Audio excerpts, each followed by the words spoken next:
Right. Going to call you to order. Oh, that worked. Well, good evening, everybody, and welcome to this meeting of the Community and Corporate Overview and Scrutiny Committee. The first item on the agenda is to receive any apologies for absence. Apologies are received from Councillor Catherine Glover with Councillor Beth Rowland subbing, from Councillor Dave Edmonds with Councillor Peter Harper subbing, and from Councillor Vishal Shirin Basson. Thank you very much. And before we go any further, I'd like to give a very warm welcome to Cara Griswood, who's joined to Democratic Services and will be clerking this committee moving forward. So welcome to the council, welcome to this committee. Next item is to approve as a correct record the minutes of the meeting of the 7th of July. Are there any errors or matters that need correcting?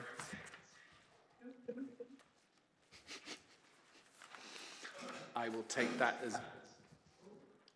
Okay. Someone advise me.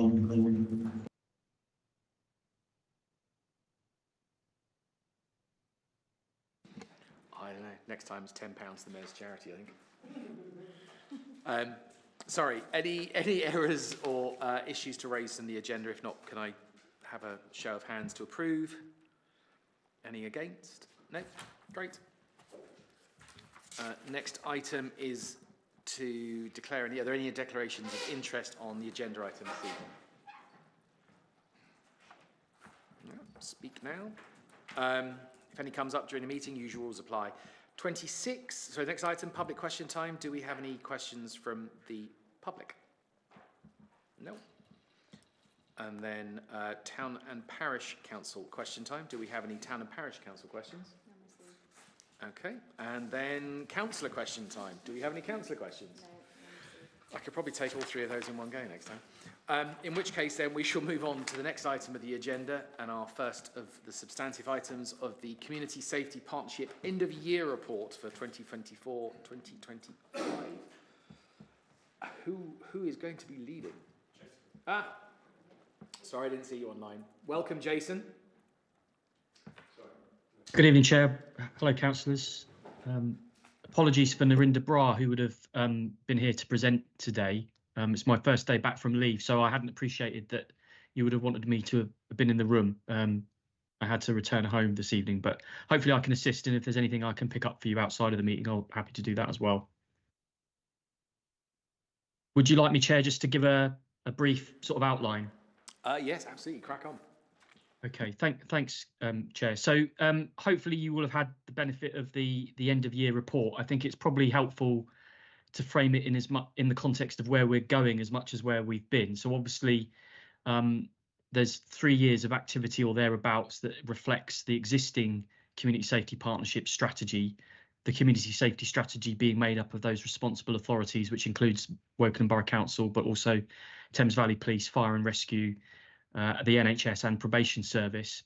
So collectively, we have those strategic responsibilities to deliver on crime reduction, think seriously about the safety of the public, understand from the public those key issues that are of concern to them, as well as respond to some of the external issues that come to us, whether they be real-time events or whether they be new duties that are conferred on Wokingham Borough Council and other partners by government.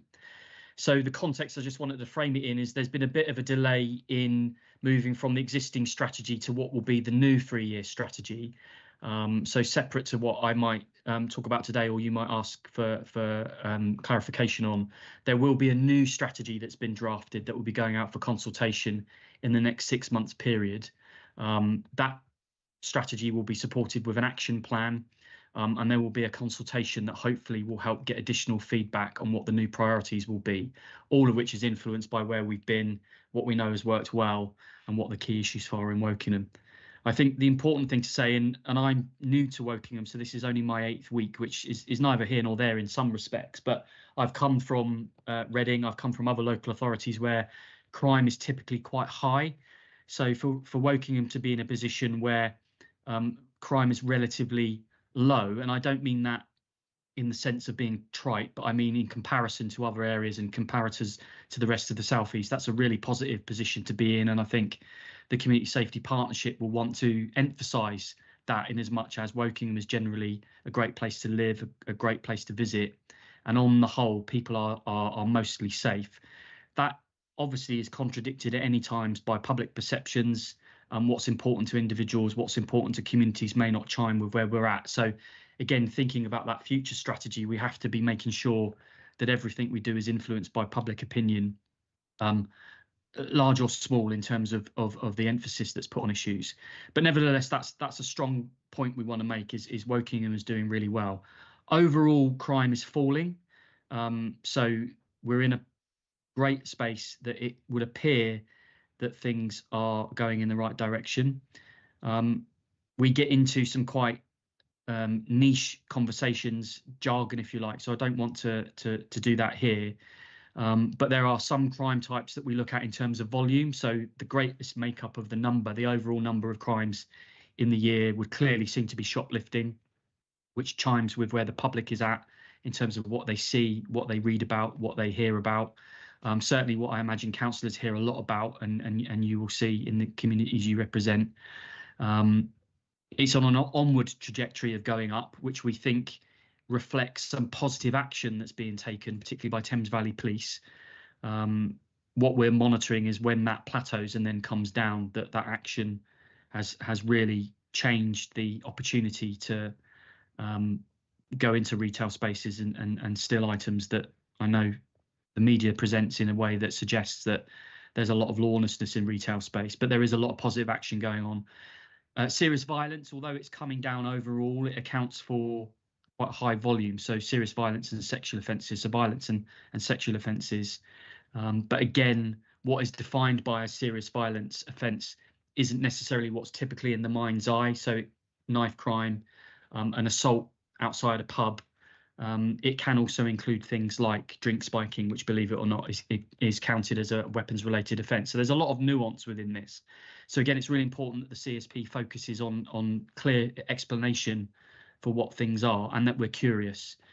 There are some other things that we could probably do a bit better. They're not reflected in the headline data, but there are issues like hate crime that we know for different community groups are really important, and their confidence in what they report and what happens to what they report isn't necessarily as high as we would like it.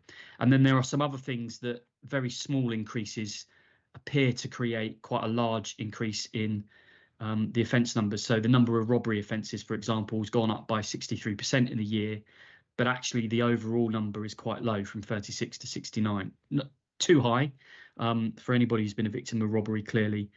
And then with drug offences, a relatively small increase based on some relatively small numbers in volume overall. And again, too high. But each of these problems comes with a different set of solutions. One of the areas of focus will be domestic abuse, and particularly violence against women and girls. And this is the area that I think we could probably all agree there's always more that could be done.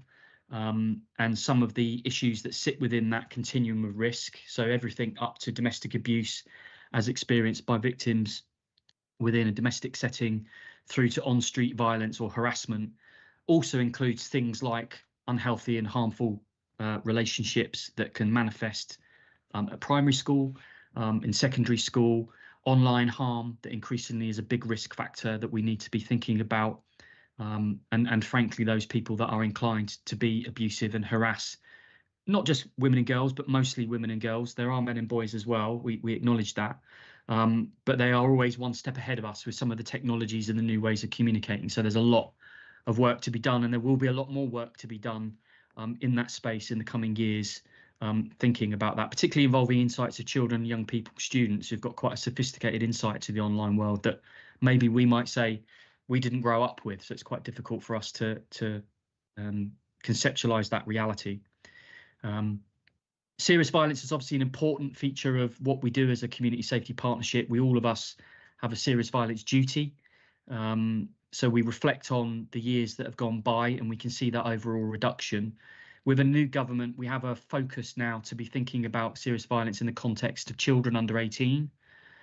So that will be a new duty that we need to understand, work with our children's services colleagues to respond to. And that definition of serious violence will include exploitation, so much wider risks of harm, not just the typical knife crime examples that will be, as I say, in the public's mind's eye potentially, but it's those other things, it's those hidden harms that are very subtle, and the victim may not know that they're even a victim of exploitation. And we're in a new world where actually the police often will be asking themselves, is this person in front of them not only an offender, but are they more likely to be a victim? So has the offence that's been undertaken better understood in the context of their victimisation?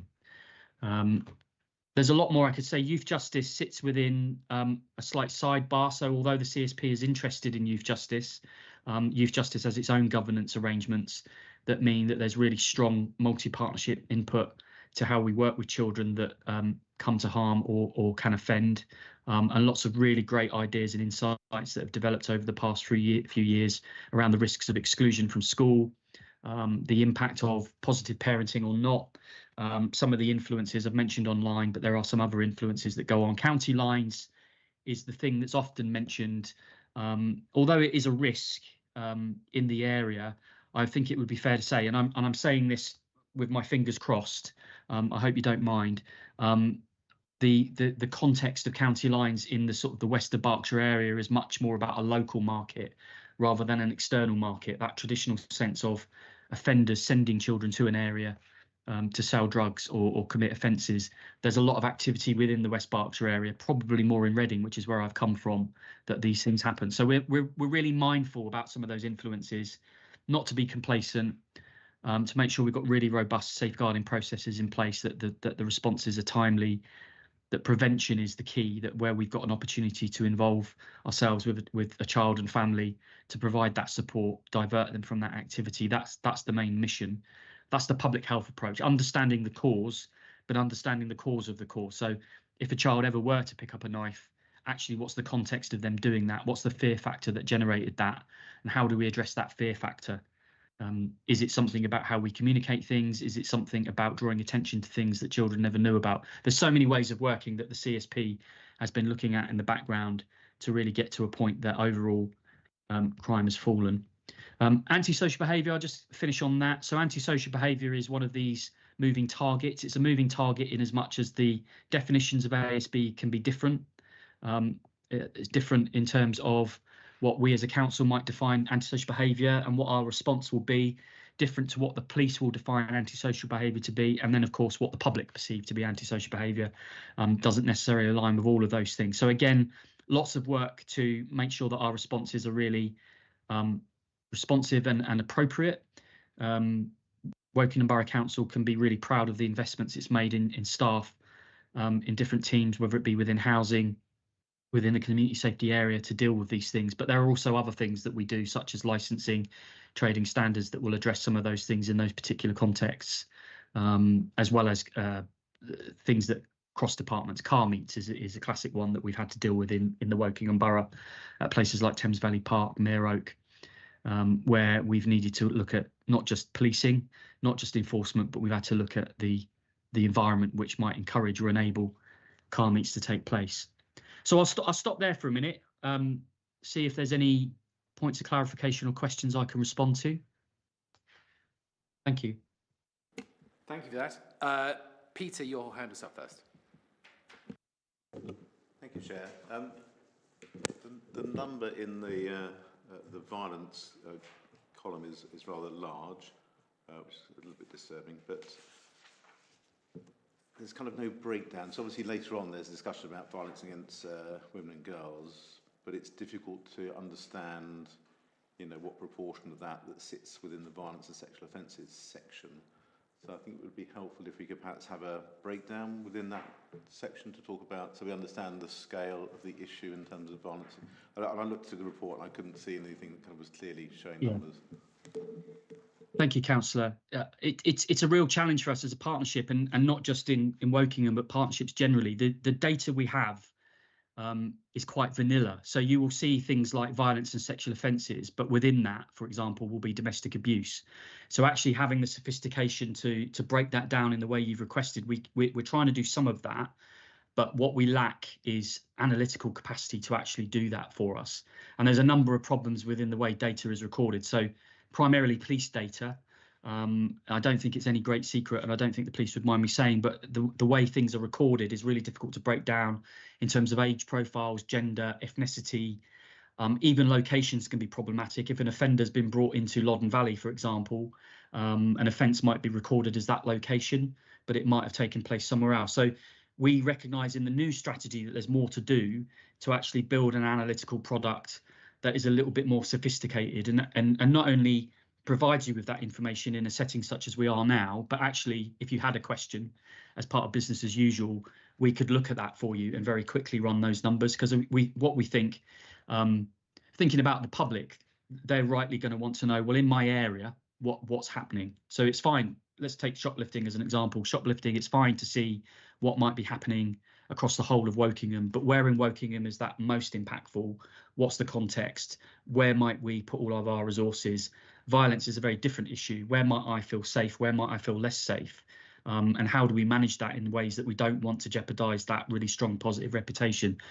So I don't have the answer to that specific question, other than to say we agree we need to do more to get that right. Otherwise, some of these numbers are a little bit unhelpful. The most helpful we can be is to show you that there is an overall reduction, even though it's a really big number. Not as big as some of our neighbours, which is fortunate. Chair, perhaps we can set a challenge for the next year's report, is that we have a breakdown, because at the moment, I mean, I have no idea if, you know, that's violence against women and girls is 1 a year or 3,000 a year, you know, so we have no idea. And we don't know if we're making any progress, which hopefully we will be, in terms of reducing violence against women and girls. So for me, that's a tricky thing. I have a second question, if I may. So obviously these are reported crimes rather than actual crimes. So how does this, has there been any analysis against the crime survey, which is carried out annually, in which certainly perhaps is a more valued set of statistics than reported crime? Yeah, that was going to be my next segue, Councillor, actually, because I was thinking about violence against women and girls. And of course, what we don't know is what's not reported. And what we do know is that there are so many more offences that people experience before they might cross that threshold to even report. And then their experience of what happens when they report influences whether they will ever report again. So we've got to deal with that in terms of a reality. I think the crime survey is really interesting because it does tend to mirror that overall reduction in crime. So it's more reliable in the sense that public perceptions tell us something about the reality, but it excludes children. So actually, all of the crimes that children experience that aren't reflected in the data, and the work I've done with children and conversations we've had locally, is that children are very reluctant. They're certainly not going to pick up the phone to 101. They're certainly not going to tell somebody about things that they experience that often they might not even realise is a crime. And when they do, there's a concern about jeopardising the relationship with their peers. There's worry about retribution because of that. So there's any number of factors, and I think this is where in the future strategy, understanding the public perceptions in Wokingham is going to be really important. And do those two things then align? Does the data match the reality that residents in Wokingham tell us that they feel safe or less safe? And if those two things aren't congruent, then that will be a focus for the CSP. And we would expect scrutiny such as this to really kind of challenge us on that. I would also suggest that in future years, if not Thames Valley Police, other representatives of those partners are part of this process, because again, they're really valid questions that I think all 5 responsible authorities need to kind of account for and give explanations to that. So data's at the core, but public perception, I think, tells you a very different story to where Wokingham's at. I think we had very small numbers take part in the recent survey, so that's another objective, is to get even more participants involved in that to get a really valid sample survey. Although lots of young people were involved in the youth survey, I think 2,000 odd. Chair, if I just may come back on that, a couple of points.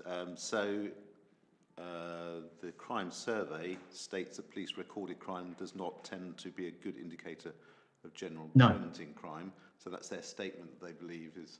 So I think perhaps I can set a second challenge for next year, is to include a comparison with the crime survey. And if you can regionalise that, or at least bring it down, if you can bring it down to borough level, that'd be fantastic. Because just putting out one, you mentioned shoplifting. The shoplifting here is showing plus 11%. National Crime Survey says it's gone up 20%. So either Thames Valley Police is doing a great job in deterring shoplifting, or the local shopkeepers just aren't bothering to report it. So we don't know, we don't know which it is. 20% in Wokingham or 20%? 20% nationally, that is the national figure. Yeah, so I think that's one of the important things, is that average is based on those areas with really, really, really high crime. So whichever basket of neighbours Wokingham sits with, that particular measure pulls us up. So Reading would account for a lot more than Wokingham, for example. So I think, yeah, understanding, and actually at ward level, I think we would want to understand at ward level what some of that's looking like, so we can really focus on those communities most harmed by some of this and work with those communities on, first of all, understanding that, but also giving them some clarity on what the solutions are, what we're actually doing about stuff. That's going to be the key, I think, for any CSP.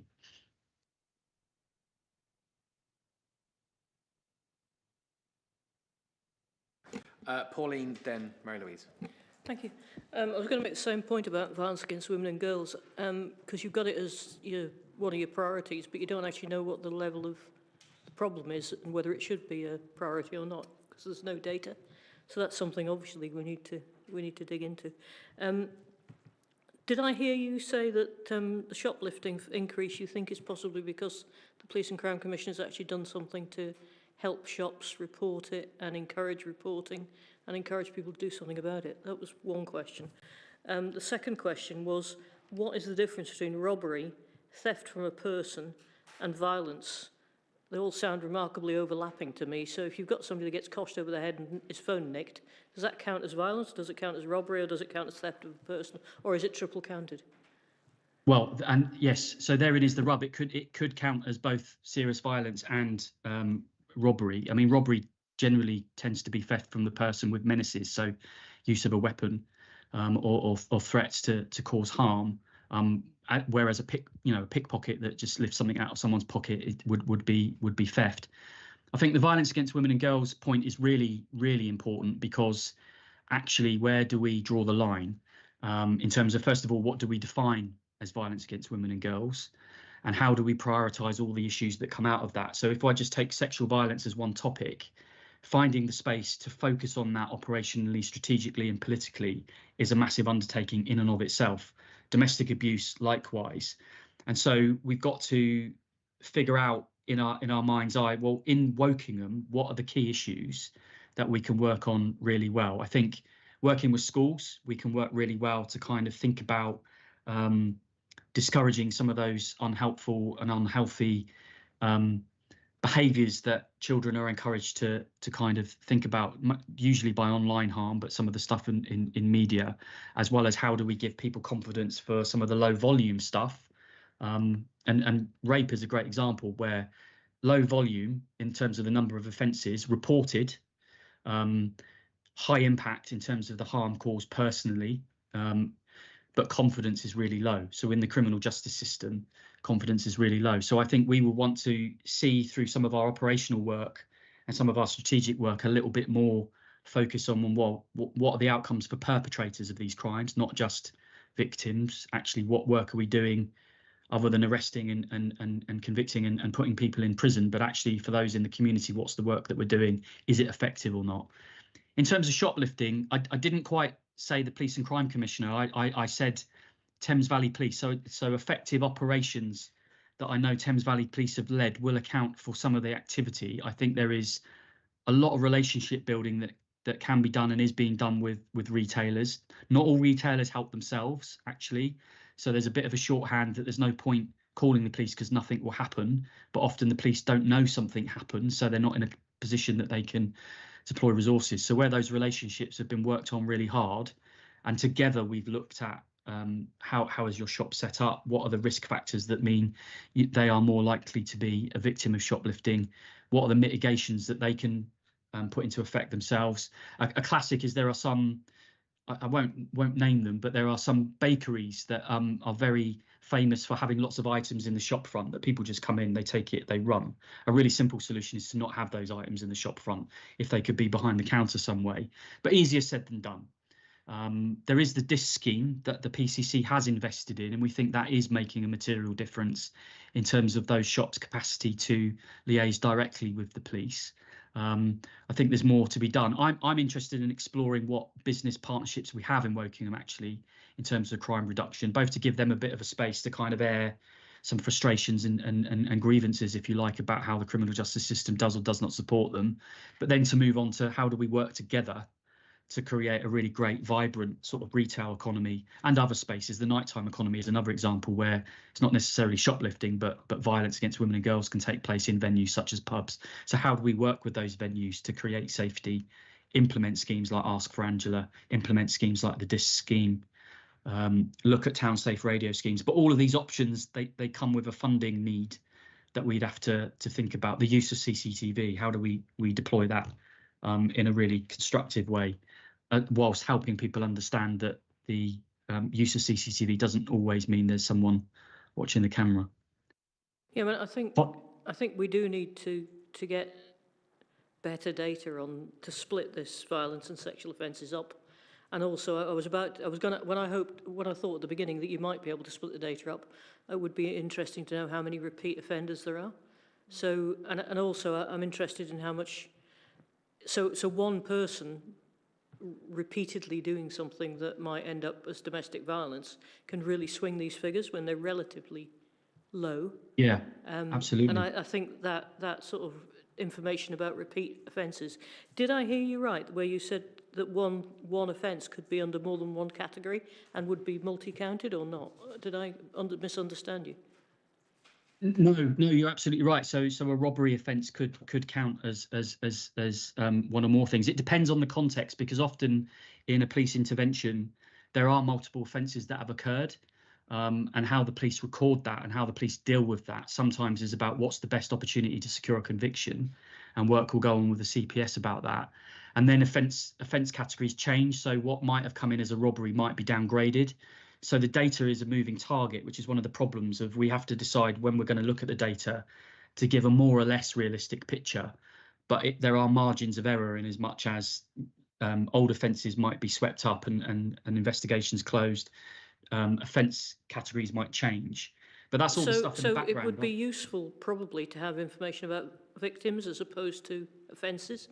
So, yes. You know, if you've got one person who gets thumped and getting their phone stolen, I don't think there's any benefit to any of us or you or the police to have that counted as 3 different crimes. It's only one crime. It's a different modus operandi, but it's the same crime. So can we turn this on its head and look at the victim rather than how the police like to count their statistics? So we do. So in some of our operational space, so taking the point about repeat offenders, we do have operational mechanisms that we look at that. So we have prolific offender schemes, integrated offender management schemes. Within some of the domestic abuse data, we can see the numbers of repeats. So we have a sense of that, and there are. So if I take domestic abuse as an example, there's something called the multi-agency tasking and coordination meeting, which looks at perpetrators specifically that are repeats. So that work is going on. So I agree. I think in future we need to help you with that. In terms of victims data is slightly more complicated, because actually where that offence took place and whether that victim is a Wokingham resident or not are two very different things, if that makes sense. So a Wokingham resident that is a victim in Reading, that's a stat that counts towards Reading. And I've lost my train of thought. Yeah, I know what you mean. So the final thought, I mean, maybe we get less shoplifting because we've got less shops. You know, Oxford Street probably gets a lot more. So I think it plays back to your point about somebody who gets robbed in Reading is a statistic for Reading, even if they live in Timbuktu. And that's right, actually, I think. But we probably should also, if we're looking at shoplifting, understand what the impact on the retailer is. So again, you come back to the victim view rather than the police view of, you know, I've had 27 reports of shoplifting, because actually if you look at the amount of shoplifting per shop, it could be quite different from, you know, thinking we're actually relatively low in shoplifting because we don't have a massive number of shops, which we don't. Yeah. I mean, if you agree, I mean, I think a straightforward starting point would be to look just by volume, not by offence type, but just by volume. how many unique victims there are in Wokingham. I think that would be a really interesting exercise to then move into, and victims of what per se. Because a victim would also include an institution. So the co-op would be a victim of shoplifting, as opposed to a member of staff within the co-op who was assaulted as part of that shoplifting. And that's where you then get 2 offences recorded. But who the victim is very different. I think that's my point. I think it would be more useful in some ways, rather than looking at how the police look at the data, look at how the victims are affected. Yeah, so I think we're in tune with our West Berkshire and Reading colleagues, in as much as if we could get some data analytics, as I say, that helps respond to questions like you've put to me, but also if for whatever reason we wanted to explore at ward level, in your ward, for example, a particular issue you're hearing from the public about, we'd want to be in an agile position to run that data for you. So if that gives a bit of reassurance, you could use that. So we're a little bit more responsive, rather than on an annual basis, you only get to hear about these things at this point.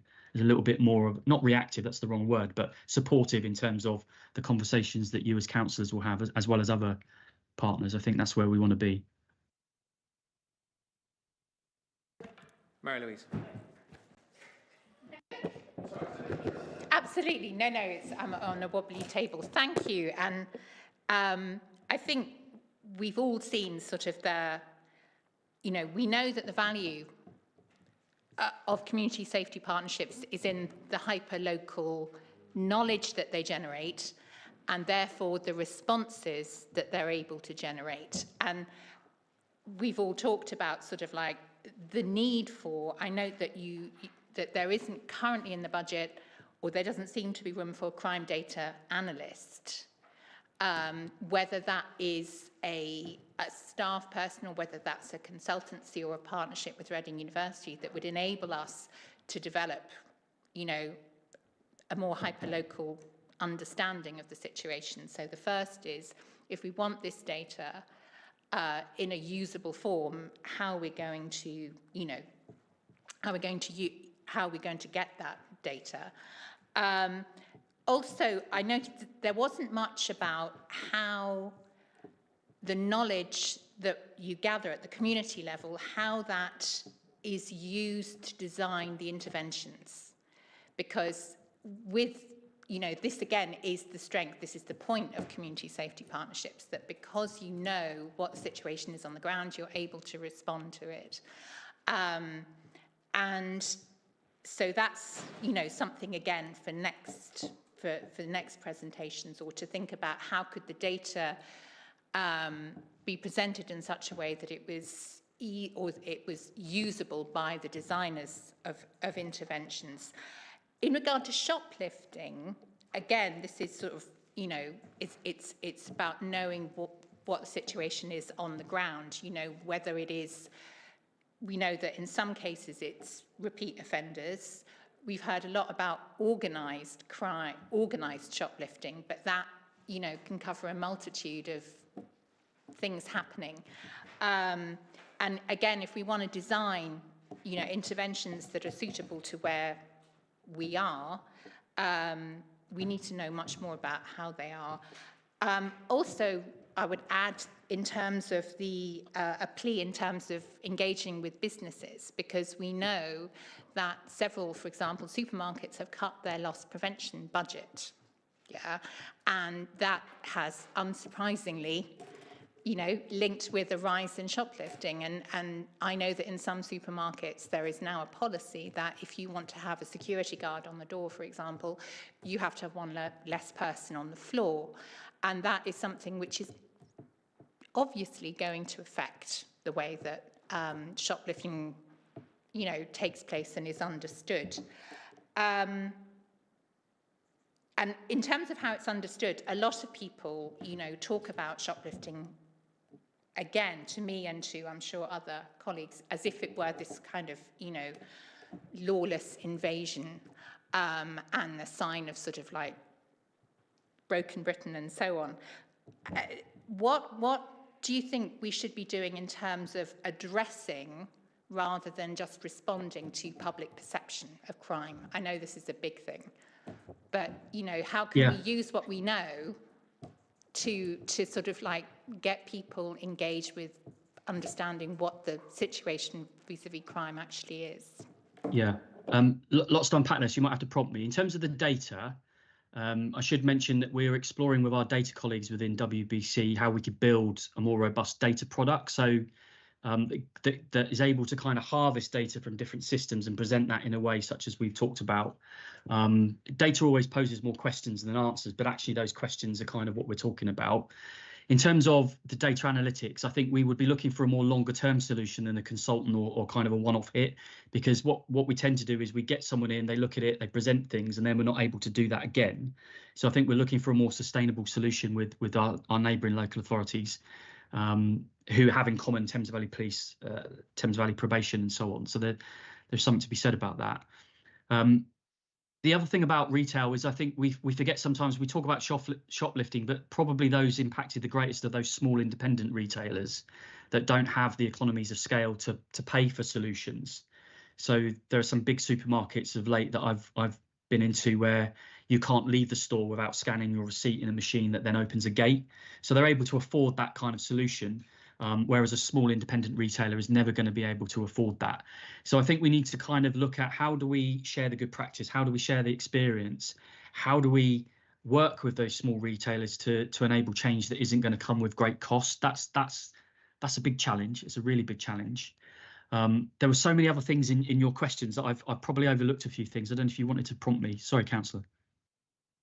No, but again, we would need to know what the core issue around the shoplifting is. If it is from, individual supermarkets, or if it's from supermarkets, or if it's from, as you say, individual, retailers, and that would enable us to design a robust response.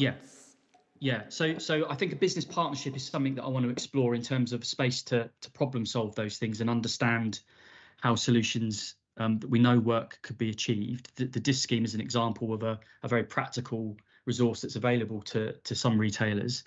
I think organised crime is an element of shoplifting, but that's more of a media narrative. There's a lot of opportunistic shoplifting that happens simply because people believe they can get away with it because the response just isn't there, and retailers have kind of bought into that from experience that, well, there isn't much point calling the police because nobody will come. And then there are some really big retailers who frankly don't help the situation. So I'm not going to name, but there's one very big retailer in the west of Berkshire whose only reason for having security on the door is to give the sense of busyness and demand in their particular store, and wouldn't report anything below £15,000 to £20,000 worth of stock loss. That wasn't helping, and there had to be a really straightforward conversation with them. That conversation was pushed back. Well, we will leave your space because we're the ones that draw customers, and we had to say, well, then leave the space, because what's happening is people are coming to your store, they're stealing items, and then they're moving on to the next store who don't have the benefit of that. So there's some really difficult conversations that we have with some retailers that then undermine those smaller retailers who are working really hard, practically hand to mouth to kind of keep their businesses running. So I don't know. I worry that what I've just said is quite weaselly words, but I think involving councillors at ward level is another part of the strategy. I've seen some really effective work in tackling shoplifters that have actually involved councillors, because often retailers will have more confidence in their local ward councillor than they will in those representatives of a system that they perceive will let them down. And then we can build bridges, and slowly we can show the benefit of some direct work. Certainly I know it's not Wokingham, but in the Whitley Wood area of Reading, there's some great work involving local councillors and the co-op store that has actually led to some award-winning recognition. So there's a lot of exemplars around that we could look to, that we don't really need to reinvent the wheel. We could absolutely bring those across and hopefully have high impact quite quickly. But we need to do the legwork. We need to do that work, and I think that's going to be one of the priorities for the next 3 years, is to make sure business are at the centre of this. Peter.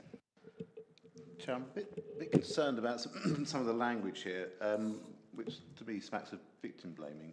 It's not the retailer's fault of shoplifting, it's the criminal's fault, and the lack of response over the last 10, 20 years of police and take it seriously. That's why it's become an epidemic.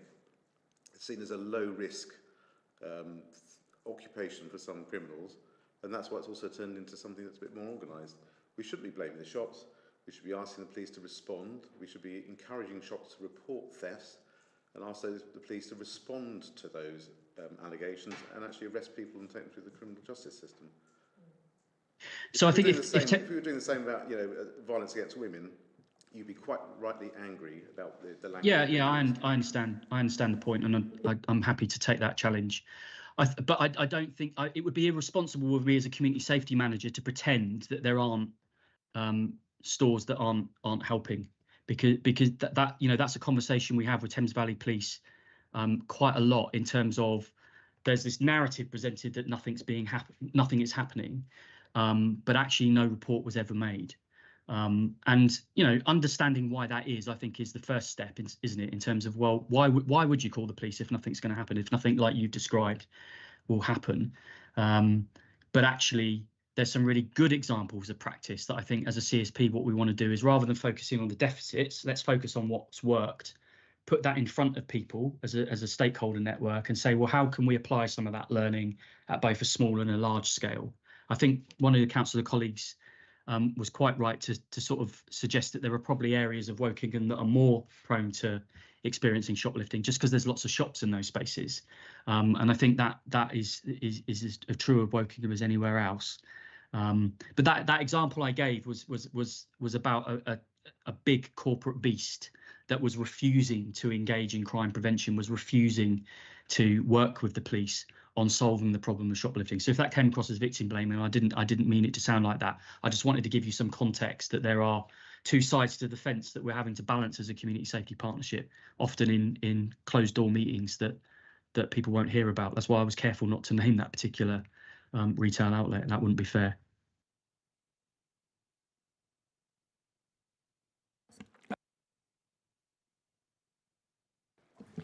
Just to come back on Peter's point, I think he is right. I spent a long time last year talking to smaller retailers in Woodley Precinct, and they weren't reporting stuff because they said the way the police made them report it was very difficult, and that the police had taken away some of the support that they had around the precinct, with the local police officers having been removed from the Oakwood Centre and being put somewhere else. I talked to Matt Barber at the time and said, what are you going to do about this? And they, to his credit and to the credit of the police, they did change their approach and brought the police back into more visibility in Woodley Precinct. And then that encouraged the shopkeepers to actually report stuff. So if they just, they're working really hard anyway. They're living hand to mouth quite often. And they'll only report stuff if they think it's actually going to have something done about it. And it's extremely frustrating if the police do not prosecute. I think that's really important. I mean, you don't want to be sat on 101 for 45 minutes to be wrung out, when you're having to deal with managing the shop space, traumatised staff, customers that are probably affected by it.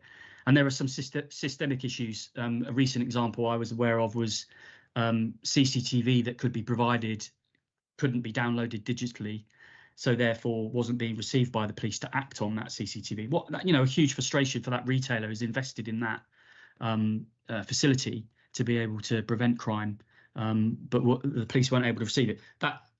Having that knowledge means we can then look at that system to create a solution, but we may have already lost that retailer's confidence before we've even won them back over. So I think that's why I think a business partnership of some form, I don't want to suggest what that looks like. I think of some form that could give space to talk about those issues in a really practical way, so that we don't go off to our ivory towers with the comfort of thinking that because nothing's being reported to us, nothing's happening. We know it's happening, but actually you only need to report those things 2 or 3 times, and if you get a really poor response, you won't report it a 4th time. I think that's why the disc system's quite good, and the fact it was being provided, I think, free to the shopkeepers as well, and they were being encouraged to warn each other of a shoplifter heading in their direction. Makes a huge difference. It makes a massive difference when retailers have got confidence in each other that they can share that information, and they're not worried about things like GDPR and data protection, because that's a bit of a myth. The Crime and Disorder Act allows us to share information to prevent crime. So, but you often get those things presented as, oh, GDPR, we can't do anything about it. By helping retailers understand that and then giving them the means to overcome that, yes, they will start self-policing is the wrong word because that suggests that the police don't have responsibility. But I think you know what I mean. People start getting the confidence to tackle issues in a little bit more of a robust and consistent way. Sometimes just the sharing of intelligence is as important as reporting an offence, because that could make the difference in solving a really massive crime that someone was in a retail space, not actually shoplifting, but seemingly recognised as someone that's problematic in the area.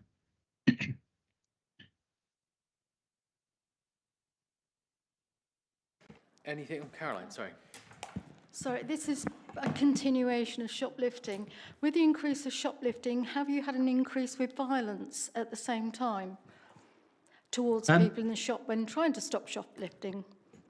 So it's only week 8 for me in Wokingham, so I can only respond in fairly general terms. I think nationally, yes, there is an increasing understanding that violence with shoplifting is a big feature, particularly actually when retail staff do take steps to challenge individuals.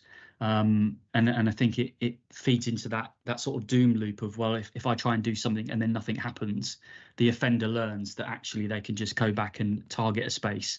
And if they're challenged, they can use threats and violence. So that is a big concern. And I know there's been a debate nationally about whether offences of assault on shop staff, for example, should be treated more seriously in the way that emergency workers who are victims of violence should be. So that's all being worked through, I think. At the moment, it feels like the police haven't been given a really clear directive that they need to prioritise shoplifting. We're in a kind of an experimental phase. We're kind of trying to figure out what works best. And I think the gap within all of that is for those really small retailers that don't have the means to pay for security staff, install CCTV and so on. That there's a bigger gap to kind of overcome to give them that confidence. But yes, I think that's probably within some of that violence offence. And this will be the other thing about the double counting, is a serious violence offence is probably more likely to secure a conviction than a common or garden shoplifting offence. So there might be some shoplifting not counted for within the data simply because actually on that occasion the threats of violence or the discharge of violence was probably more serious. I mean, ultimately, this is down to individual police constables who make a judgment in real time. It's quite hard for them as well. Often these offenders have fled the scene. It's very rare that I think offenders are found, in situ in a space. So there's a lot of kind of working backwards in terms of the investigation, and then it comes back to what CCTV, what witness statements, what repeat offenders, that was mentioned, wasn't it? What repeat offenders do we know about? I know one of the things that the police are really keen to do is to build a basket of cases, because what they've learned is if you go to court with one offence, the outcome is probably a fine at best, the offender walks away. But if you go in with a whole bundle of offences, you're more likely to secure a conviction that leads to imprisonment. So there's been a lot of work to kind of look at that, all of that within the context of the early release pressures that prisons have had to undergo as well. So that stuff is going on in the background, but it takes a lot of work to get an offender to court, only then to find that the court takes a different view. Thank you very much. I think that's... Thank you, Chair. I think that's everyone. I think just again, thank you for the comprehensive report. I think what's really clear, and one of the things that's come up repeatedly, is the need for better, more granular data. Yeah. And I was just going to say, I noticed on page 13 you made a comment about the crime data analyst. I think for next time, whilst we want to see more data, I think I'd also like to get more of a view of how do we plug that hole across the area that we cover with our partners in other councils and with Thames Valley Police, because to me this is a huge amount of data crunching and data analytics that can be done by different people in different places, or using, dare I say, AI and better tools to help pull that out. Because I think the comments that are being made are, you've got one person or one crime can be sitting in 3 or 4 different categories. Is that one crime or is it 4? I think where you start looking at things of violence in particular, shoplifting in another one, this is great data, but it's a number.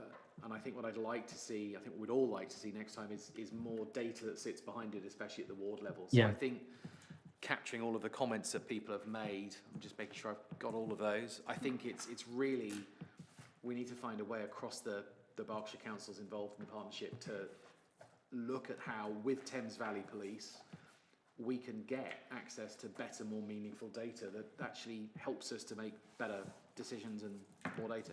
Pauline? I think you make a good point there, Mark. I mean, we're not alone. we're all reliant on the data provided by TVP, really. Yeah. So actually, maybe we shouldn't be doing the data analysis. We should be telling them or giving them some advice about what we'd like and asking them to do it, because actually you don't want different little cottage industries in every council.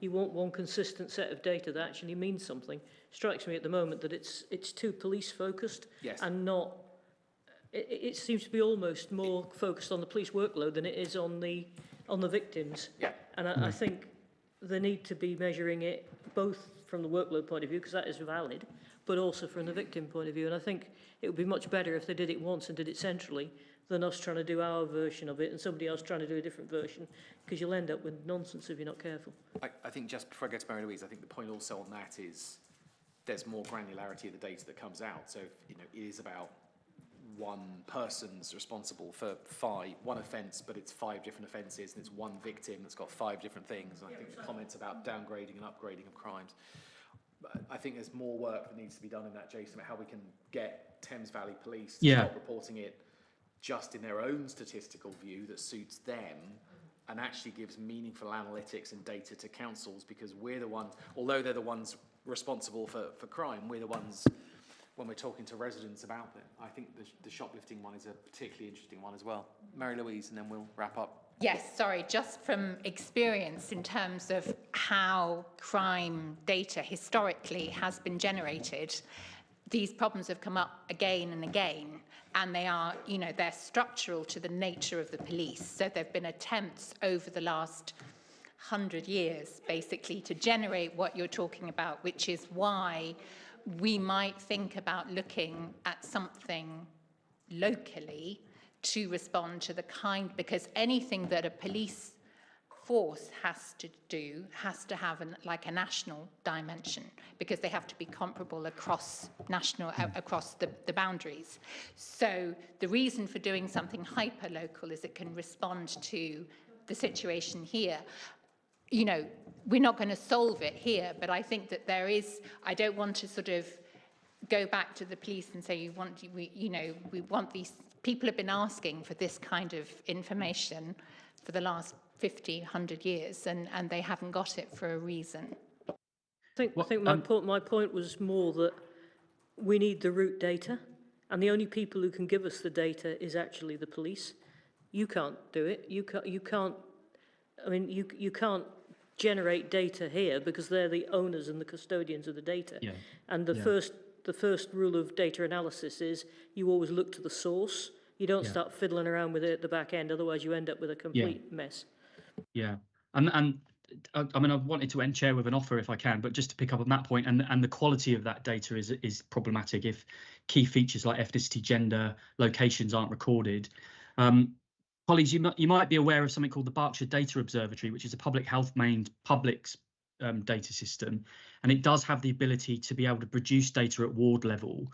So my offer would be, if councillors either individually or as a group on a Teams call wanted to go through that with me, and I could sort of show you some of the things we can do, and or if you just wanted a little bit of kind of a fairly bland analysis, but some analysis of what at a ward level might be going on to help you with some of your public engagements, I'm more than happy to do that and try our best. It won't answer all the questions, but it will at least give you an idea of, well, in my ward, these are the key things that are happening. In my ward, this is where it's more likely happening, because there's a capacity to actually look at a map and sort of hotspot. So I'm happy to do that as an offer, just to kind of give you that tool. And then if you want to work with it, that's great. If you would want me to help you run something, I'm always happy to do that. Thank you. So I think we'll also be looking forward to when the PCC comes to present to full council. I'm trying to rack my brain as to when that is. I'd like to know, Chair. Maybe you'd like to give us some questions to ask him. Yes. Well, I mean, you know, if there's a feeling that would be useful, I mean, I obviously have to be impartial, but I think, you know, it's important that community safety as a function of Wokingham Borough Council, you know, is there to kind of support. And don't worry, Jason, we get you. It's fine. We'll come back to you. Yeah. But before you put yourself in a position that Yeah. you don't want to be in. Thank you very much for the data this evening. Thank you. Look forward to the next updates, and then hopefully as we Thank you. move through this and highlight this, better data or better analytics of the data that's there or not. Thank you. Right. I'm happy to meet with any of you anytime in the real world. So thank you for your time, and I'll see you soon. Thank you. Thanks. Right. Thanks, Chair. And we shall move on, in which case, to the next item of the agenda, which is the flood risk management update. Who is going to pick this one up? Oh, Adrian, you're going to introduce it? Yes, Chair, if that's okay. Yep, I'd just like to say a few words by way of introduction. I'd like to welcome the team here, primarily Ray, who's going to do most of the talking. And I'm sure he's very pleased that he's got his entire line management team here to check what he says or support as appropriate. You may be aware, responsibility for drainage moved from cleaner and greener into highways and transport in April this year. A change was made reflecting the fact that drainage issues most readily impact the highway, and also it put the drainage team into a larger team with a similar skill set, gives a little bit more robustness and be a little bit less sensitive to individual fluctuations in the people in the team. This is, I understand, a regular update, so it's the first one I've seen since I took over as executive member. I look forward to hearing your questions this evening and to hearing the answers. Climate change has made this an area of particular interest for us, and I think we've all experienced and seen the extreme weather events that have occurred over the last few years, and indeed a lot of that is referenced in Ray's report. The report also covers some of the initiatives we've taken in the last 12 months, and I think adequately reflects the challenges that we face, both from a flood risk management point of view, but also in terms of the need for the council to be efficient and effective in terms of how we deal with that. So that's more than enough from me. I'll hand over to Ray. Thank you. Just before we do, for anyone that is watching online, I apologise. We seem to have a problem with the camera. Adrian, you were right off to one side, so hopefully when Ray speaks, the camera will adjust and point to him. So apologies if you're watching online, but we shall continue. Welcome, Ray, and look forward to the update.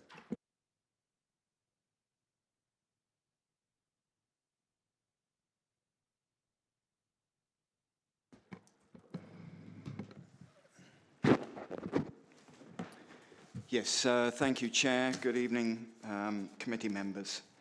So you will have all had a copy of the report for the Lead Local Flood Authority and its activities for the year 2024-25, including its responsibilities as far as the highways network is concerned. So I don't intend to go through that verbatim, although clearly you'll have the opportunity to grill me on the content of it. Because a picture paints 1,000 words, I've selected a few images that I hope illustrate some of the challenges that we face as a team and how we are seeking to meet those challenges. As indicated in the report, one of the principal drivers is weather, and the financial year to which this report applies was particularly challenging on the weather front. It came on the back of one of the wettest winters on record, the wettest start to the year since 1901, when 300 millimetres of rain was experienced just between January and April alone at the beginning of 2024. The image itself shown there is actually for the autumn, and during the autumn, Woking experienced 150% the average rainfall taken over the period 1991 to 2020.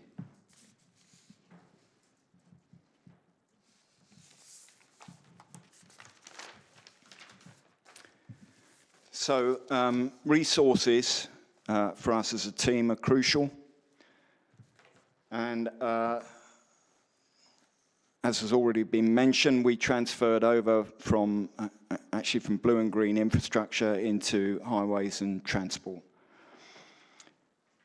As I hope the remainder of this presentation and the report illustrates, the lead local flood authority has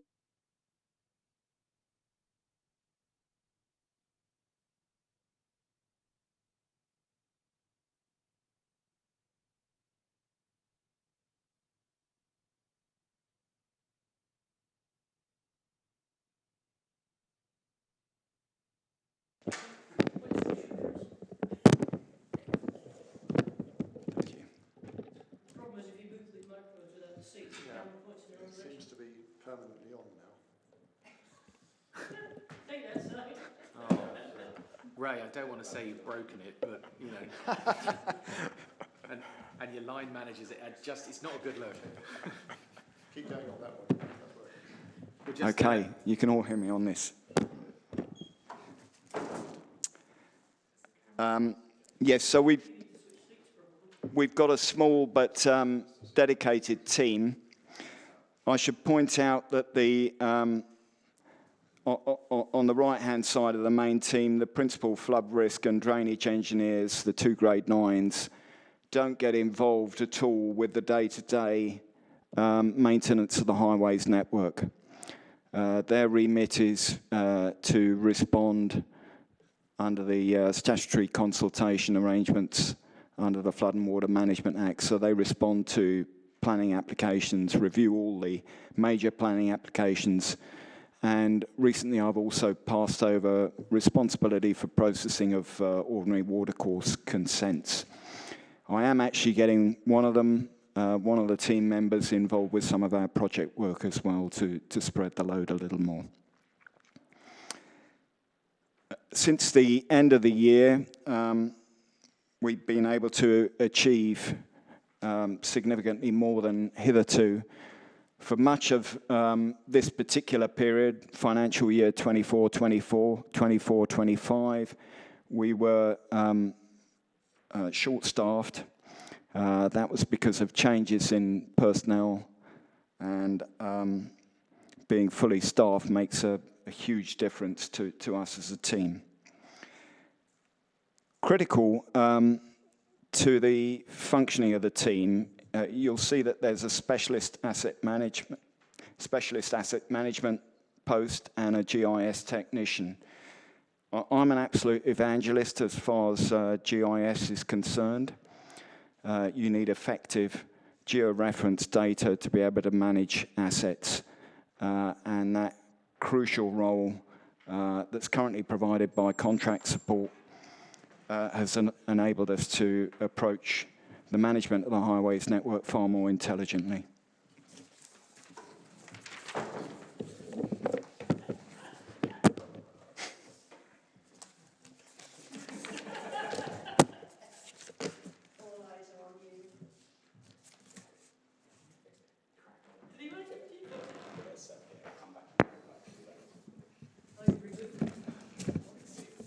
And for those that mock turning it off and turning it back on again, does work.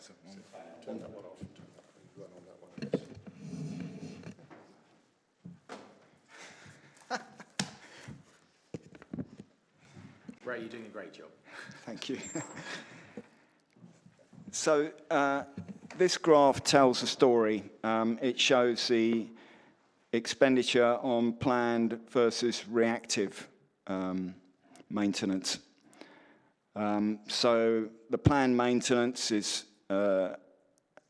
aspects of work like the planned gully cleansing, the planned clearance of manholes, inspections on ditches and the like.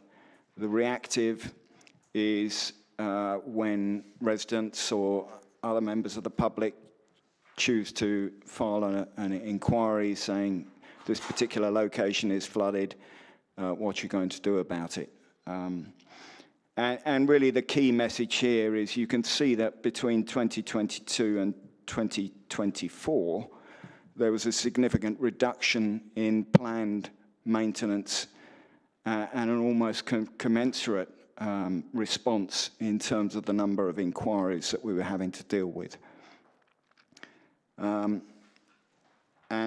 I think part of this was a decision that was taken to reduce the frequency of gully cleansing from 6 monthly down to annual, and it was made without full consideration of the impact of that particular decision. And what we ended up with was pretty much a doubling in the number of inquiries that we received, which ended up totaling at over 1,024 there. There was also a double whammy because at the same time, street cleansing, the frequency with which street cleansing was undertaken was also reduced.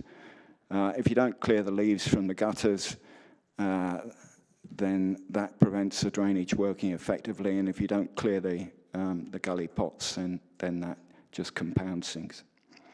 So the key point is any decisions made on asset maintenance need to be clearly evidence-based.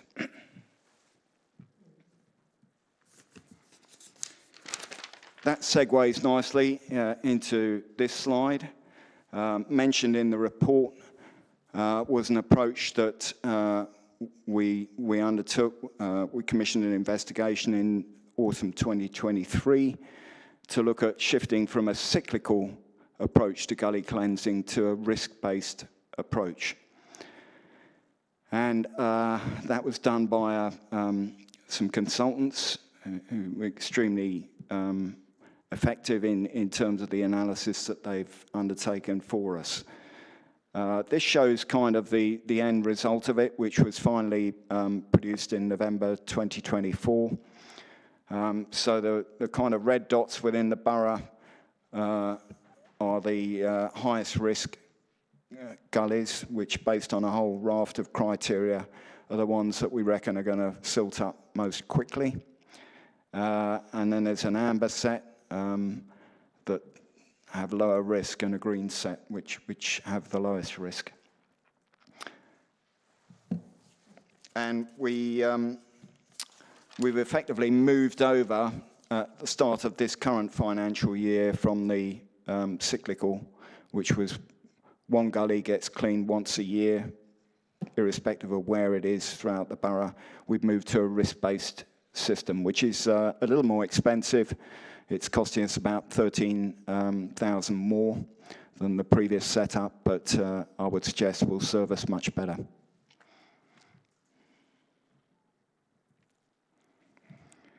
So one of the most important data sets that was collated as part of this study was to map the tree cover throughout the borough in relation to the highways network.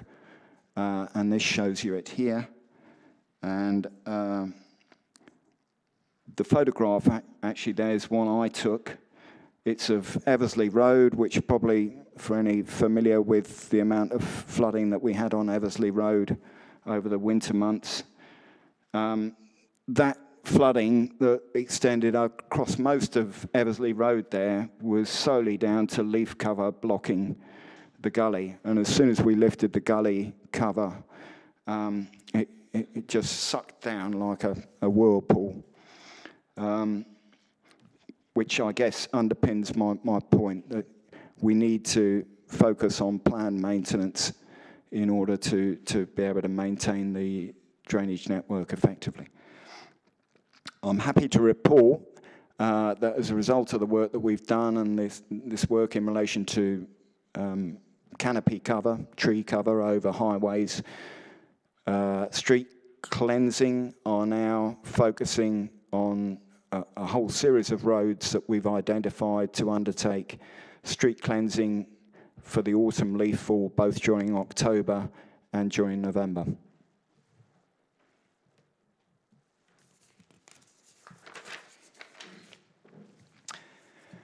The other thing that we've now done as a team is start to focus on a targeted structural survey of the drainage network.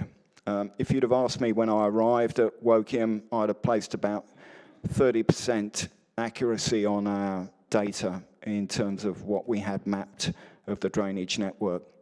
So it's not much better yet, but slowly, using these targeted surveys, I can have complete confidence in the data that we're getting as a result of these surveys. It tells us what drainage is where, down to the specification of the pipe size, the invert level. It also tells us what condition the drainage is in.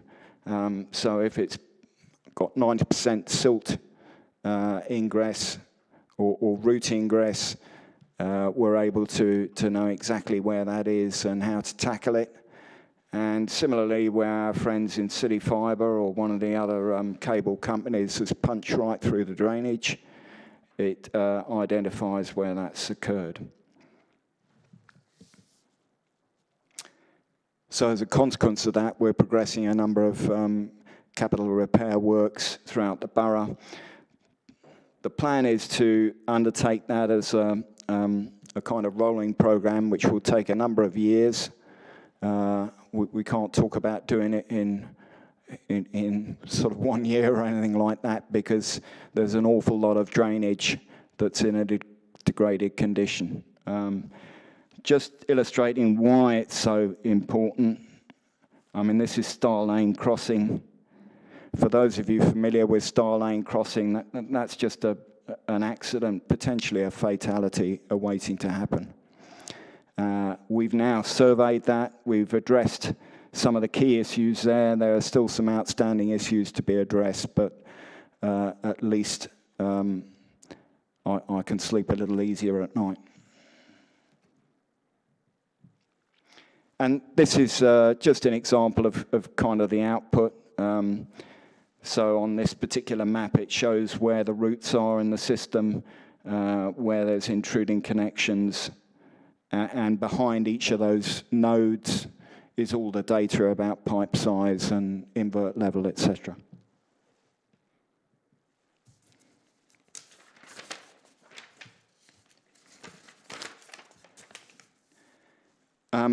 Some of these kind of long-standing issues that we're having to address are pretty complex.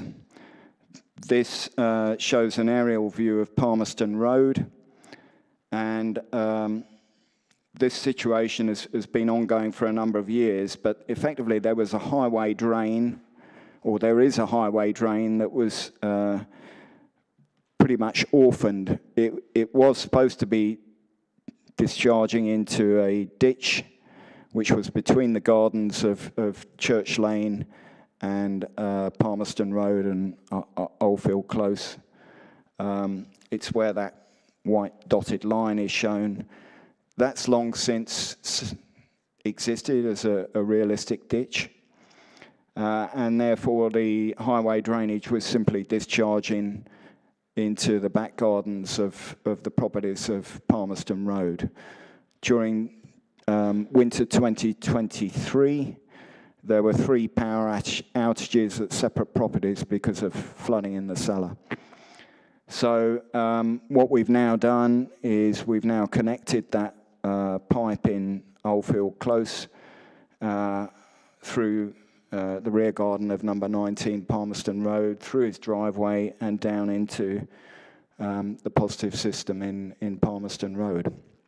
Not by any means easy, an awful lot of challenges, taking into consideration party wall agreements and the like, but we've successfully achieved it, and there have been no further complaints or difficulties.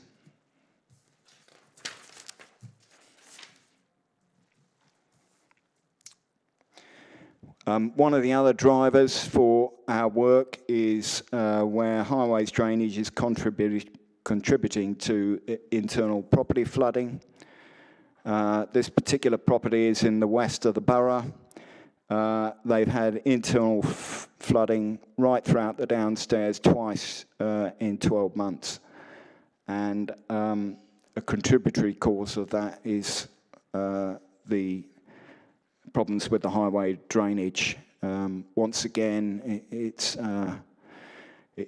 where the principal road that kind of inclines down to this property used to discharge to a highways ditch that's no longer there. And as a consequence, it just becomes a river when you get torrential rain, and all the water ends up at this property. What's really positive is when residents take a balanced view of things and recognise that because they live in a flood risk area, they need to take positive action themselves. And this particular resident, you look in the left-hand photo, they had a hedge, which was the only thing between there and the lower level of their property. He's now put that concrete wall in place at his own expense and made provision for a garden gate. So it's a case where we've worked very closely with the residents to achieve an outcome that minimises his risk of flooding going forwards.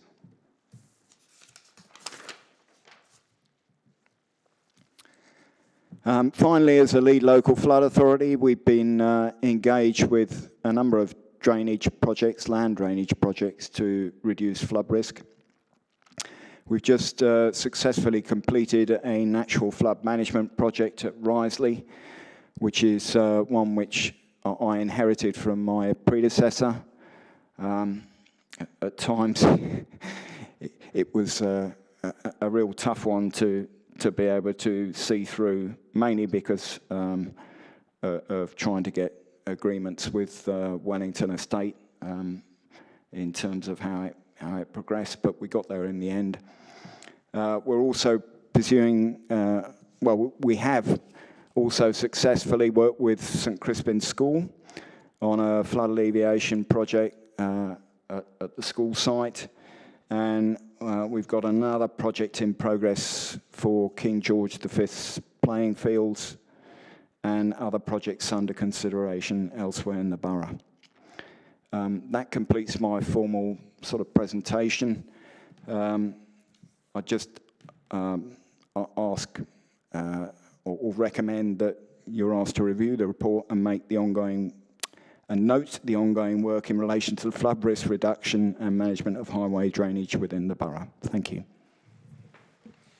Thank you, Ray, and thank you for the comprehensive and detailed update and the tech challenges and the way that you dealt with them. As I say, rebooting things does work. Pauline first. Thank you, Ray. That was really interesting. Couple of questions. The first one is that paragraph under Collins Drive, which was interesting to me, bearing in mind it's in my ward. I can't understand it. Could you explain it in English, please? The bit about the discounting the presence of OWC and is therefore one option for possible. What's that? What's it mean? Sorry, Pauline, where are you looking? Page 51 in my agenda. See ya. 51. Sorry, pardon my ignorance. I didn't quite understand what it meant, and I'm very interested in that particular thing because there is a lot of flooding around there.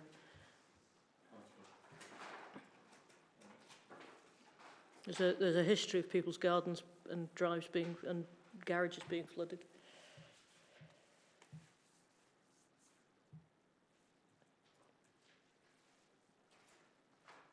Yes, so we've got an ongoing issue with, I think it's number 108 Red Hatch Drive, right. Lynn Williams. Yeah. And it started with a small amount of water ingress into his driveway and into his garden. And it's one of these issues where, unfortunately, it's very, very difficult, where you've potentially got more than one authority involved. So he had Thames Water in.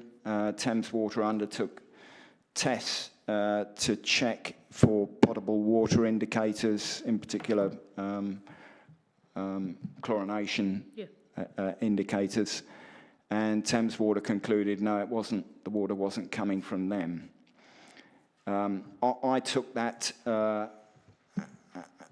at face value, and therefore started investigating what other causes might account for the water in his property. And was really scratching my head over it because it's so isolated. It didn't appear to be from groundwater. And in the process of that, we discovered that there was another Ordnance Survey data set called the Water Network Layer, which had which purported to be the most comprehensive national data set for water courses in the country. So we uploaded that, and it showed an indicative line of an ordinary water course running right underneath his property. I once again took that at face value and started trying to investigate where this water course was. We found an upstream manhole. It was heading in the direction that the ordinary water course mapping indicated it should go. And so we had a survey team, the same survey team that I've referred to, undertaking structural surveys. They went down and followed the course of the drainage, and in fact it goes for a few metres and then discharges into a existing Thames water sewer. So Thames water surface sewer as opposed to a foul sewer. So we've now concluded that that ordinary water course that's on the Ordnance Survey map doesn't exist. And I've very recently been back to the site to check it. The situation has deteriorated very significantly. He's now got several sort of centimetres of water in his driveway. It's affecting the neighbouring property. And my conclusion now is that without doubt this is a Thames water main leak, and I have raised it with the appropriate regional manager at Thames Water as a safety issue as well as... Yeah, because the next door neighbour fell over as well, which didn't help, I don't think. So just to be clear, so when you're talking about Collins Drive here, it's if you face Collins Drive from Red Hatch Drive, is it that culvert that goes down the left-hand side that's in between that and the older houses? So, is that the Thames waterway? Yeah, that's the Thames Water, ordinary water, Thames water sewer, sorry, surface water sewer. Yeah. But there was another line that was shown on the Ordnance Survey mapping, which went right underneath Mr. Williams' property. When I quizzed Ordnance Survey about the provenance of that data, since we couldn't locate it, they said, "Oh well, it's just an indicative line." So, not very helpful. No, thank you. That is really helpful too. I wasn't sure. I didn't realise you were talking about the Red Hatch Drive issue in that thing because it said Collins. Yeah, that's great. Thank you. Oh, and thank you for all your help with that one because it's been going on for about 2 years. Yeah, I'm not sure Mr. Williams feels that I've given it the attention that he'll be very pleased when you fix it. Yeah. I don't think he cares who fixes as long as somebody does. Thank you very much. So this is, I mean, obviously we're looking at last year's report on some of the investments that are going. When will we, I think I've raised this and it's a particularly local issue for me in Woking and without, but I know that we've had work done on 9 Mile Ride, on surveying some of the work that's been done there. You don't need to answer it tonight, but the junction of New Wokingham Road and 9 Mile Ride on that roundabout has been an issue for many, many years. I wouldn't mind an update after the meeting just on what the results of that survey have shown and what that will mean, because whenever it rains, it floods, and that's a dangerous roundabout when it floods. And I think the broader question is do we then wait, do we get an interim update, or do we have to wait until this time next year to get the update of the current year? My brain's not working on dates. This is last year's report. I'd like to understand what we're going to be doing in the rest of this year on some of the more detailed schemes, especially the one on 9 Mile Ride. And then also just to get the view back. Well, you know, we picked up on Collins here, which is this one is, as Shona will tell you as well, this is the one that actually gives us a lot of headaches when it rains. Every time it rains, our email lights up from blocked roundabouts and flooding roundabouts. So I'd like to get an update on when, just more information about what that's shown, and then just an update on what the plan is for the rest of this year. And I'm trying to avoid getting everybody raising their pet schemes now, so I apologise. Absolutely. I'm free. I'm happy to provide updates to members at any point on the flooding issues within the borough. I mean, 9 Mile Ride and Eversley Road has been a source of frustration. We have, I think I wouldn't be speaking out of court to say that the relationship between Volker Highways and Conways is extremely frustrating. Our contract is obviously with Volker Highways, and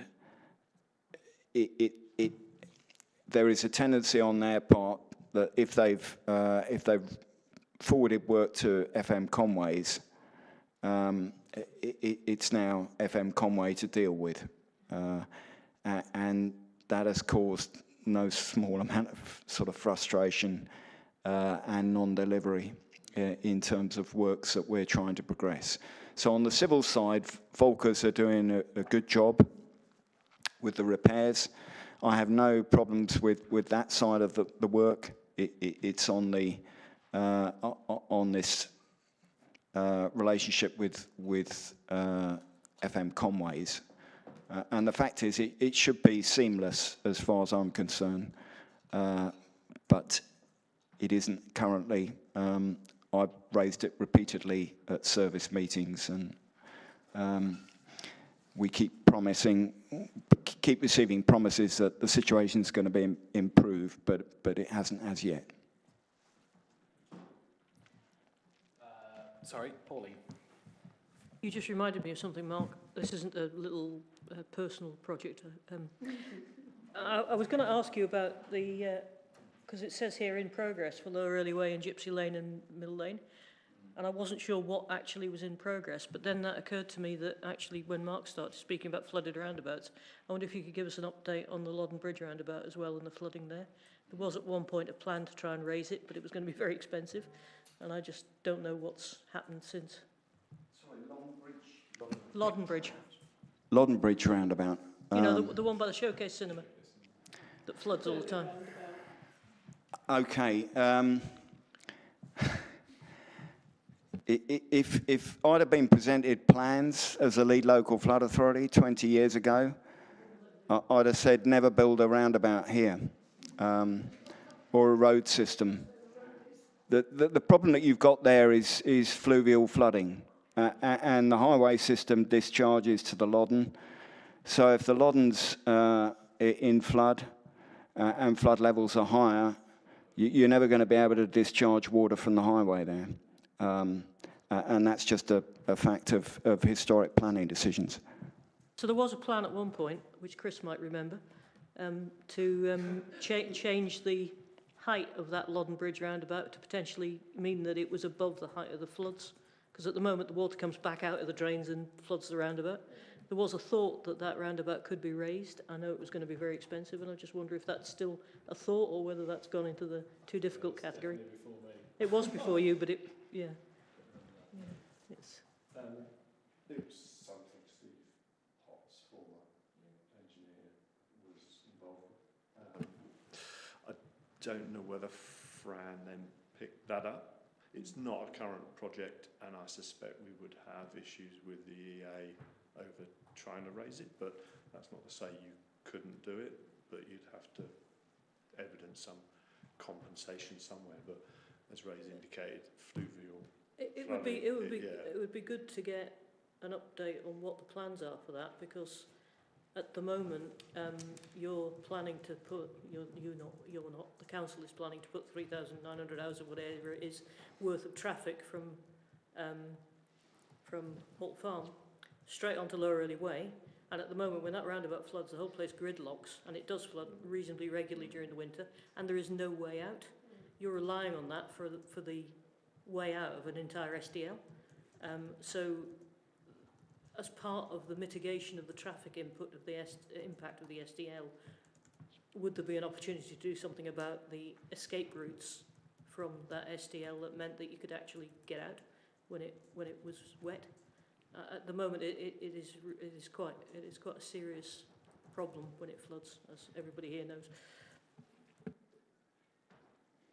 I think, obviously, we can't touch on bits around the local plan, that's separate. I think it's just worth noting, though, obviously, Lodding Island Village, the local plan site I think you're referring to, yes, there probably would be a percentage of traffic that goes that way, but in terms of flooding, obviously, you can still go to the junction 11 out from Black Boy roundabout, and not everything would be coming that way. That's not your sole point of access, but it was just to kind of just to mention that, obviously. But yeah, a lot of infrastructure is being looked at, obviously, for that submission, and that's obviously all going to progress through the course of time.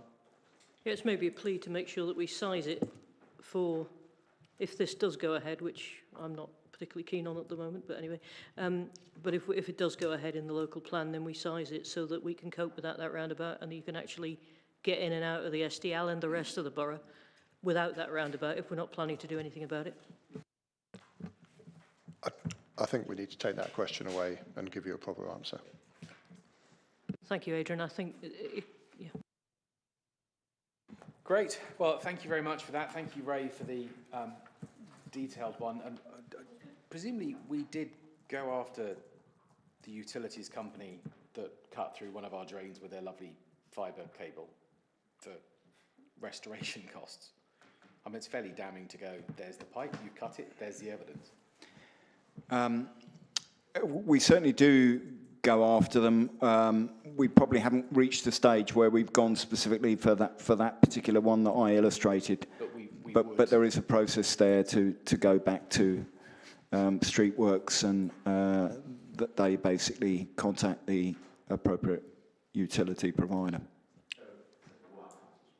Well, it's just a pink twig by the looks of it. Thank you. But in all seriousness, but when we do have the vast amount of cabling projects that are going on via lots of different utility companies, actually when it's fairly obvious that that might be a problem, I'm glad to see that you've got that one as well. So thank you for that. Thank you for the very detailed response and data. It's a really important topic. I'm really glad it's come to scrutiny tonight and had a chance to have a full airing. So thank you very much for the detailed presentation. And if you'd like to stay, you may, but we're almost finished. And thank you, Chris and Ian.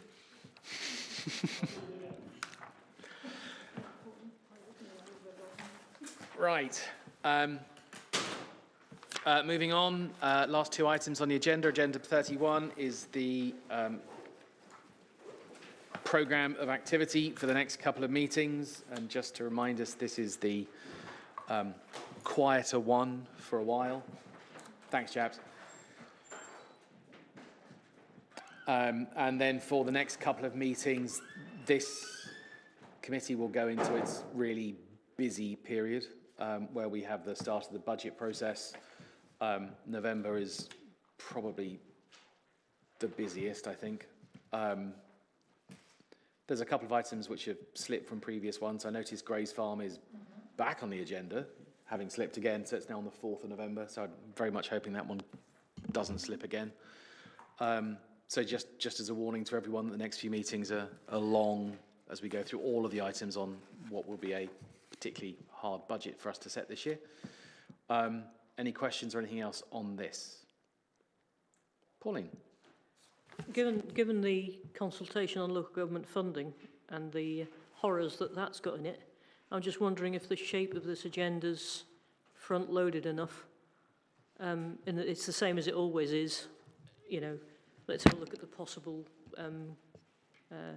budget, etc. And I think we might be in really difficult water come November, and I'm just wondering, I'm not asking for an answer now, but I'm just wondering if we need a little bit more upfront discussion rather than having it more back end, because we're usually reacting to, oh, the government's given us an extra million, or the government's not given us an extra million. We aren't reacting to the government's taking 15 million off us. What the hell are we going to do? And I think that is quite a different question. I think what I will do is I'll ask, we'll have a full court press of cabinet members, exec members for relevant meetings coming up. I think that for the next meeting, certainly for the one in, I don't disagree, because I mean, this isn't salami slicing with these proposals coming down the line. We're looking at, you know, considerable problems.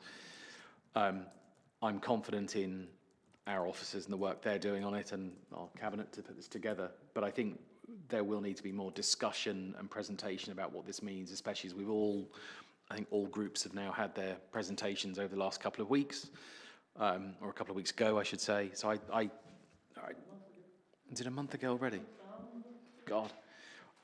So I think I don't disagree. I think if we need to have more and bring more forward and more front loading of some of the bigger topics and bigger discussions, then absolutely we should. I think this will be, I think, probably the hardest budget cycle that anyone that's been a councillor for a few years has probably been through, given the size of the challenges that the unknowns we still have over the local government settlement and that consultation process. Yeah, I wasn't trying to criticise this. I was just No, flagging it wasn't no criticism. as a risk. I wasn't taking it as a criticism at all. Because I think we might find out rather late as well. And I think that's going to be it. So I think it will have to be planned for the worst. And I'm not sure, but anyway, it's your problem really in a way. But yeah, I think it's but I going to think when I say it, I think for the purposes of scrutiny and the level of budgets, I know that there has been conversations in the background about what order some of the reports and directorates come and when they're ready. I'll talk to Steve when he's back from holiday as well. Unless Adrian, there's anything you'd like to say from your side. But I think that the approach of just getting more information better. Yeah, I think you characterise it correctly that a slightly different approach may be needed this year. We've had some conversations already about what that might look like. And as has been pointed out, the timing of when we will actually know the budget settlement versus the time frame in which we want to be scrutinising these things isn't helpful. So we're very aware of that. We had an ELT, CLT workshop about 2 weeks ago, and we've got another one coming up in a couple of weeks. So I think we'll be in a good position to have a good discussion about the issues this raises on the scheduled meeting.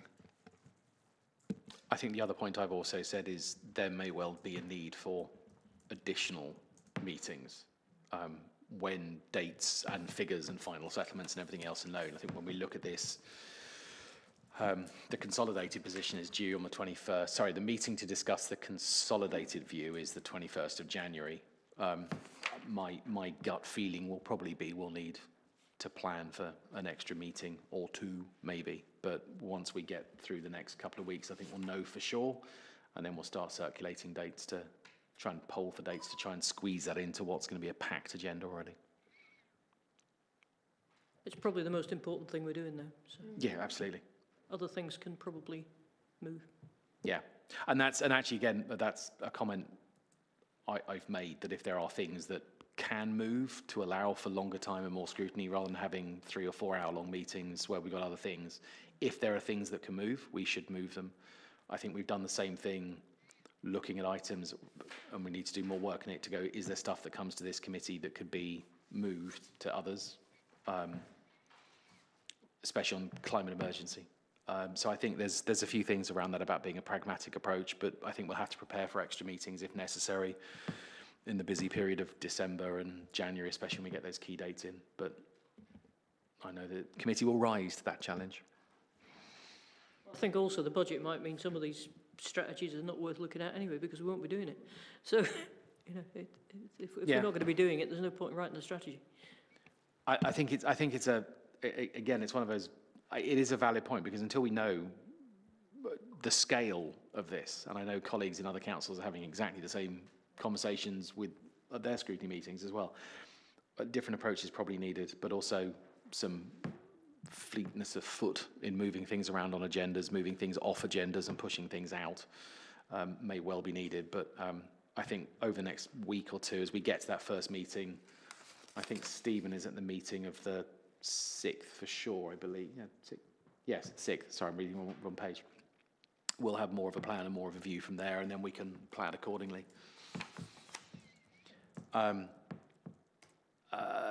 Sorry, anything else on that for the next couple of meetings?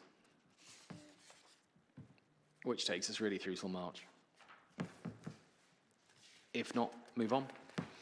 Final item on the agenda is the action tracker. Any comments on items from that?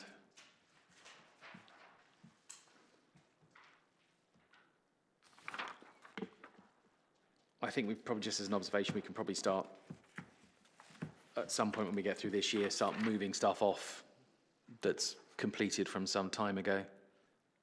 Once it's been acknowledged, I think just to try and find a way of tidying up so we focus on what's still open. I think we discussed it before, but I think it'd be also useful to have a bit more than ongoing as a status. You know, so what are we actually going to get when? And actually, sorry, there was a previous comment, which I still haven't seen added to this, was where something has already been moved from a previous agenda item as well, because we've got a couple of items that have been moved around quite a lot. One of which is adaptive street lighting, one of which is Gray's Farm, and I think, sorry? I thought we had the playing pitch strategy. Oh, sorry, no, I'm on the work programme, not the strategy, sorry. But there was, so on the previous item for the forward work programme, where things have been moved, we said that we wanted to see more information, just highlighting it's been moved once or twice. And then to Pauline's point, we just need to get the tracker reflecting where we are and some more information around what does ongoing mean, especially on some items. Any other comments? Oh, I'm sorry, Peter.